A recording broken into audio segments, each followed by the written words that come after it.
नमस्कार दोस्तों, कैसे हैं आप लोग। गाइस, उम्मीद करती हूँ आप सब लोग बहुत अच्छे होंगे। केंद्रीय कर्मचारियों की उम्मीदों पर फिरा पानी। 18 महीने के बकाया डीए एरियर पर आया बड़ा अपडेट। नए साल में सब कुछ केंद्रीय कर्मचारियों के हक में चल रहा था। पहले 8वें वेतन आयोग की मंजूरी, उसके बाद डीए बढ़ोतरी के संभावित आंकड़े और फिर आयकर में ऐतिहासिक छूट की घोषणा। इसके बाद कर्मचारियों को 18 महीने के बकाया डीए एरियर पर भी बड़ी उम्मीद बनी थी, लेकिन उम्मीदों पर पानी फिरता दिख रहा है। कर्मचारियों के बकाया डीए एरियर पर बड़ा अपडेट निकलकर सामने आया है। केंद्रीय कर्मचारियों के 18 माह के बकाया डीए एरियर पर केंद्र सरकार ने अपना स्टैंड क्लियर कर दिया है। केंद्र सरकार ने इस पर पूरी स्थिति साफ कर दी है।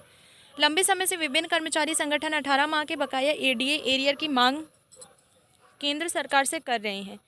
अब इसका जवाब देश की संसद में वित्त राज्य मंत्री पंकज चौधरी ने स्पष्ट शब्दों में दिया है। सांसद ने उठाया था संसद में सवाल। लोकसभा में 3 फरवरी को बकाया डीए एरियर पर सांसद आनंद भदौरिया ने इसको जारी करने को लेकर सवाल पूछा।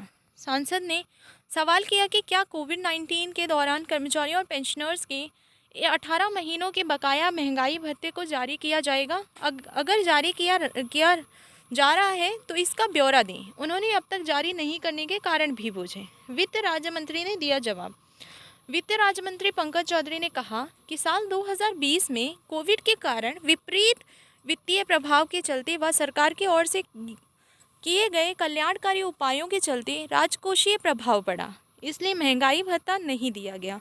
यह देना संभव नहीं था। इन भत्तों का कोई एरियर जारी नहीं किया जाएगा। बता दें कि कोरोना काल में केंद्र सरकार ने 18 माह का डीए रोका था, जिसमें सरकार को 34,402 करोड़ रुपए की बचत हुई थी। सरकार के वित्त दबाव को कम करना था कारण।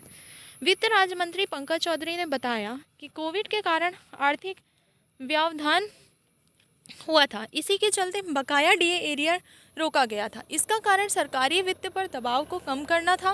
वहीं उन्होंने अभी भी बकाया डीए एरियर को दिए जाने के सवाल पर कहा है कि ये देना संभव नहीं है। कर्मचारी लगातार उठा रहे हैं मांग। जेसीएम स्टाफ साइट सहित विभिन्न कर्मचारी संगठन बकाया 34,402 करोड़ रुपए सरकार से मांग रहे हैं। वित्त मंत्रालय में ऐसे कई संगठनों ने ज्ञापन भी दिया है। संसद के सवाल के जवाब में भी कर्मचारियों की उम्मीदें पर पानी फिर गया है। इससे पहले भी सरकार ने यही जवाब दिया था। सुप्रीम कोर्ट के फैसले का भी दिया जा रहा है हवाला। कर्मचारी संगठनों की ओर से कहा जा रहा है कि सुप्रीम कोर्ट का फैसला है कि ऐसे मामलों में कर्मचारी को 6% ब्याज के साथ उसका भुगतान करना होता है। जिस समय डीए एरियर रोका उस समय सरकार की स्थिति ठीक नहीं थी। केंद्र सरकार ने कर्मियों के 11% डीए का भुगतान रोककर करोड़ों रुपए बचा लिए थे। अब स्थिति ठीक होने पर कर्मचारी लगातार बकाया रुपयों की मांग कर रहे हैं।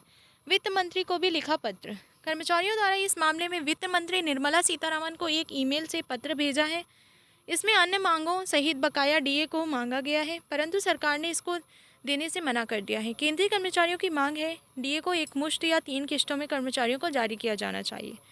भाई, ये था आपका 18 महीने का जो एरियर आपका पेंडिंग है कोरोना टाइम का, उस पर ये फैसला आया है। सरकार इसको देने के कोई मूड में नहीं है, तो भाई ज़्यादा एक्सपेक्टेशंस नहीं रखिएगा। बहुत लोग मुझसे इसके बारे में क्वेश्चंस करते हैं टाइम टू टाइम, तो मैंने आपको बता दिया है। प्लीज़ इसको भूल जाएं, नहीं देने वाले सरकार। और अगर कुछ और फ्यूचर में ऐसा कुछ उनका प्लान चेंज होता है तो मैं डेफिनेटली आपको वीडियो के माध्यम से बताने की पूरी कोशिश करूँगी। आज के लिए इतना ही। मिलते हैं अगले वीडियो में। जय हिंद, जय भारत।